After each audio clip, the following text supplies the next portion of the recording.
ಸ್ನೇಹಿತರೆ ನಮಸ್ಕಾರ. ನಾನು ಹೊಸಕೋಟೆ ಶಿವಣ್ಣ. ಇವತ್ತೊಂದು ಚಿಕ್ಕದು ಸುಂದರವಾದ ಕತೆ ಎತ್ಕೊಂಡು ಬಂದಿದ್ದೀನಿ. ಈ ಕತೆ ಹೆಂಗಿರ್ತದೆ ಅಂತ ಮುಂದಕ್ಕೆ ನೀವೇ ಕೇಳಿ ಅರ್ಥ ಆಗುತ್ತೆ. ಒಂದು ಊರಲ್ಲಿ ಒಬ್ಬ ವ್ಯಕ್ತಿ ತೀರ್ಕೊಳ್ತಾನೆ. ಆ ತೀರ್ಕೊಂಡಾಗ ಆ ಹೆಣನ ಎತ್ಕೊಂಡು ಸುಡುಗಾಡಕ್ಕೆ ಬರ್ತಾನೆ. ಆ ಸುಡುಗಾಡಕ್ಕೆ ಬಂದಾಗ ಆ ಸುಡುಗಾಡು ಹತ್ರ ಸುಮಾರು 16 ಹೆಣಗಳಿರ್ತವೆ. ಒಂದೊಂದು ಹೆಣ ಸುಡೋದಕ್ಕೆ ಸುಮಾರು ಒಂದು 10ರಿಂದ 20 ನಿಮಿಷ ಬೇಕು ಸುಡೋದಕ್ಕೆ. ಸರಿ, ಈತ ಎತ್ಕೊಂಬರ್ತಾರೆ. ಒಂದರಿಂದ ಒಂದು ಸುಡ್ತಾ ಇರ್ತಾನೆ. ಆಗ ಲಾಸ್ಟಲ್ಲಿ ಇರೋ ಒಂದು ಹೆಣದ ಒಬ್ಬ ವ್ಯಕ್ತಿ ಬಂದು, ಏನಪ್ಪ, ಮನುಷ್ಯ ಸತ್ತ ಮೇಲೆ ಭೂತಗಳಾಗೋಗ್ಬಿಡ್ತಾರೆ, ದೇವ್ಗಳಾಗೋಗ್ಬಿಡ್ತಾರೆ, ಒಬ್ಬ ಮನುಷ್ಯನ ಹಿಡಿದು ಬಿಡ್ತಾರೆ ಅಂತೇಳ್ಬಿಟ್ಟು ಭಯಪಡಿಸ್ತಾರೆ. ನೀನು ಬಂದಿದ್ದ ಹೆಣಗಳು ಇಷ್ಟು ಹೆಣಗಳನ್ನೆಲ್ಲ ಸುಡ್ತಾ ಇರ್ತೀಯಲ್ಲ, ನಿನಗೆ ಭಯ ಆಗಲ್ವಾ ಅಂಥೇಳಿ ಆ ಹೆಣ ಎತ್ಕೊಂಬಂದಿರೋ ಮನುಷ್ಯ ಶವಗಾಡದಲ್ಲಿ ಸುಡ್ತಾ ಇರ್ತಾನಲ್ಲ ಆತನ್ನ ಕೇಳ್ತಾನೆ. ಆಗ ಆತ ಹೇಳ್ತಾನೆ, ನೋಡಪ್ಪ, ಎಷ್ಟೋ ಹೆಣಗಳು ಬರ್ತಾ ಇರ್ತವೆ, ಸುಡ್ತಾ ಇರ್ತೀನಿ, ಇದುವರೆಗೂ ಯಾವ ಭೂತಪೇತ ಅಂಥೇಳಿ ನನಗೆ ಕಾಣಿಸ್ಕೊಂಡಿಲ್ಲ. ಈ ಮಶಾಣ ಅನ್ನೋದು ರುದ್ರಭೂಮಿ. ಇಲ್ಲಿ ಮಶಾಣ ರುದ್ರನು ಇಲ್ಲೇ ವಾಸ ಮಾಡ್ತಾ ಇರ್ತಾನೆ. ಈ ಹೆಣಗಳೆಲ್ಲ ಅವನಿಗೆ ಸೇರಬೇಕಾಗಿರೋದೆ. ಅವನು ಯಾರು ಬಂದರೂ ಇಲ್ಲಿ ರಕ್ಷಣೆ ಮಾಡ್ತಾನೆ. ಯಾವ ಭೂತ ಪೇತಗಳು ಪಿಚಾಚಿಗಳು ಏನೂ ಬರಲ್ಲ. ಇಲ್ಲೇ ಕುಂತ್ಕೊಂಡು ಊಟ ಮಾಡ್ತೀವಿ, ಇಲ್ಲೇ ಮಲಗ್ತೀವಿ, ಇಲ್ಲೇ ಇರ್ತೀವಿ, ಇಲ್ಲೇ ಹೆಣಗಳನ್ನೆಲ್ಲ ಸುಡ್ತಾ ಇರ್ತೀವಿ. ಯಾವ ಮನುಷ್ಯನಲ್ಲೂ ದೆವ್ವ ಪಿಚಾಚಿ ಬರಲ್ಲ. ಮನುಷ್ಯನ ಮಾತ್ರ ದೆವ್ಗಳಿದೆ, ಅದಿದೆ, ಇದಿದೆ ಅಂತೇಳಿ ಭಯ ಪಡ್ತಾ ಇರ್ತಾನೆ ಅಷ್ಟೇ. ಮನುಷ್ಯನ ಯಾವತ್ತಿಗೂ ದೆವ್ವ ಆಗೋದಕ್ಕೆ ಸಾಧ್ಯನೇ ಇಲ್ಲ. ಆತ್ಮ ಕೂಡ ಮನುಷ್ಯನ ಬಿಟ್ಟು ಹೋಗಿದ್ದಾದ್ಮೇಲೆ ಆತ್ಮ ಭಗವಂತನ ಹತ್ರ ಹೋಗ್ತದೆ. ಆ ಆತ್ಮನ ಬೇರೆ ಒಂದು ಶರೀರಕ್ಕೆ ಕಳಿಸ್ಕೊಟ್ಬಿಡ್ತಾನೆ ಭಗವಂತ. ಇದೆಲ್ಲ ಬೂಟಾಟಿಕೆ ಮಾತುಗಳೆಲ್ಲ ನಂಬಿಕೊಂಡು ಭಯ ಪಡೋಕ್ಕೆ ಹೋಗ್ಬೇಡ್ರಿ. ಯಾವ ಮಂತ್ರವಾದಿಗಳು ಹೇಳಿದ್ರು ನಂಬಬೇಡ್ರಿ. ಯಾವ ಭೂತ ಬಂದೈತೆ ಅಂತ ನಂಬಬೇಡ್ರಿ.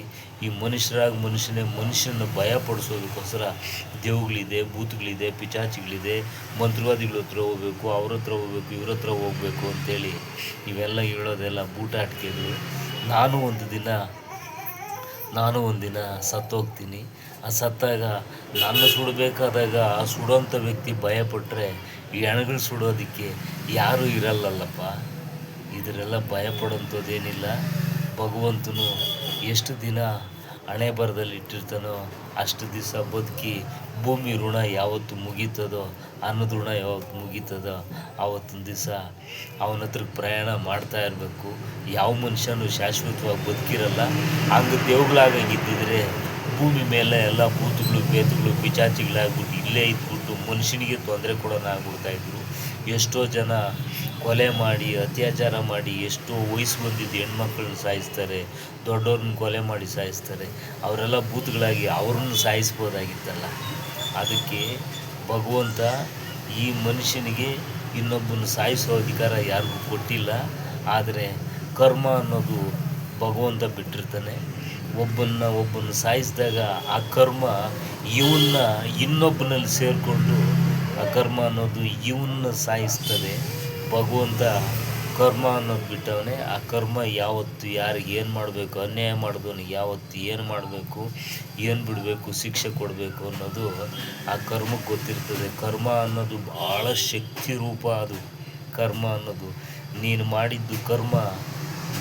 ನೀನು ಮಾಡಿದ್ದು ಅನಾಚಾರಗಳು, ಅತ್ಯಾಚಾರಗಳು, ಈ ಕೊಲೆ, ಅದು ಇದು ಮಾಡಿದಾಗ ಆ ಕರ್ಮ ಅನ್ನೋದು ಯಾವತ್ತಾದ್ರೂ ಒಂದು ದಿವಸ ಅಟ್ಕಾಯಿಸ್ಕೊಂಡು ನಿನ್ನ ನೀಚವಾಗಿ, ಅನ್ಯಾಯವಾಗಿ ಆ ಕರ್ಮ ಅನ್ನೋದೇ ನಿನ್ನ ಕೊಲ್ಲುತ್ತದೆ ಅಂತೇಳ್ಬಿಟ್ಟು ಆ ಶವಗಾಡದಲ್ಲಿ ಸುಡೋಂಥ ವ್ಯಕ್ತಿ ಈತನಿಗೆ ಹೇಳ್ತಾನೆ. ಹೆಣ ಎತ್ಕೊಂಬಂದಿದ್ದ ಅಂಥ ವ್ಯಕ್ತಿಗೆ ಹೇಳ್ತಾನೆ, ಯಾವತ್ತಿಗೂ ಅಷ್ಟೇ ಒಬ್ಬನ ಸಾಯಿಸೋ ಅಧಿಕಾರವೂ ಇಲ್ಲ, ಒಬ್ಬನ ಕೊಲೆ ಮಾಡೋ ಅಧಿಕಾರವೂ ಇಲ್ಲ, ಒಬ್ಬನ್ನ ಅನ್ಯಾಯವಾಗಿ ದೂಷಣೆ ಮಾಡೋಂಥ ಅಧಿಕಾರವೂ ಇಲ್ಲ ಯಾವತ್ತಿಗೂ ಅಷ್ಟೇ.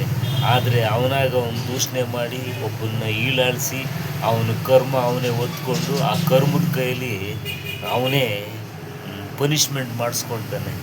ಕರ್ಮ ಅನ್ನೋದು ನೀನು ಎಂಥವನೇ ಆಗಿರು, 1000 ಕೋಟಿ ಒಡೆಯಾಗಿರು, ಇಲ್ಲ ತೀರ ಬಡವನಾಗಿರೋದು, ನೀನು ಅನ್ಯಾಯ ಮಾಡಿದಾಗ ಆ ಕರ್ಮ ಜನ್ಮಾಂತರವಾಗಿ ನಿನ್ನ ಬಿಡೋದೇ ಇಲ್ಲ, ಕಾಡಿಸ್ತದೆ ಅಂಥೇಳಿ ಆ ಶವಗಾಡದಲ್ಲಿ ಆ ಶವಗಳು ಸುಡ್ತಾ ಇರ್ತಾನಲ್ಲ ಆ ವ್ಯಕ್ತಿ ಈ ಹೆಣ ಎತ್ಕೊಂಬಂದಿದ್ದಂಥ ವ್ಯಕ್ತಿಗೆ ಉಪದೇಶ ಮಾಡಿ ಹೇಳ್ತಾನೆ, ಯಾವತ್ತಿಗೂ ಅಷ್ಟೇ ಯಾರಿಗೂ ಅನ್ಯಾಯ ಮಾಡಬಾರ್ದು, ಯಾರಿಗೂ ದ್ರೋಹ ಮಾಡಬಾರ್ದು, ಯಾರನ್ನೂ ಕೀಳಾಗಿ ನೋಡಬಾರ್ದು.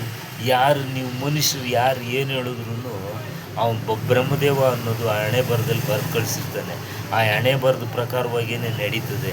ಮನುಷ್ಯನ ಹೇಳಿದ್ದು ಯಾವುದು ನಡೆಯೋದೇ ಇಲ್ಲ. ಒಂದು ದಿವಸ ಸಾಯಬೇಕು ಅಂದರೆ ಸಾಯಲೇಬೇಕು, ಮಶಾಣದಲ್ಲಿ ಸುಡಲೇಬೇಕು ಅಂತ ಸುಟ್ಟು ಹಾಕೇ ಹಾಕ್ತಾರೆ. ಇಷ್ಟೇ ಮನುಷ್ಯನ ಜೀವನ ಅಂತ ಹೇಳ್ತಾ ಈ ವಿಡಿಯೋ ಮುಗಿಸ್ತೀನಿ. ನಮಸ್ಕಾರ.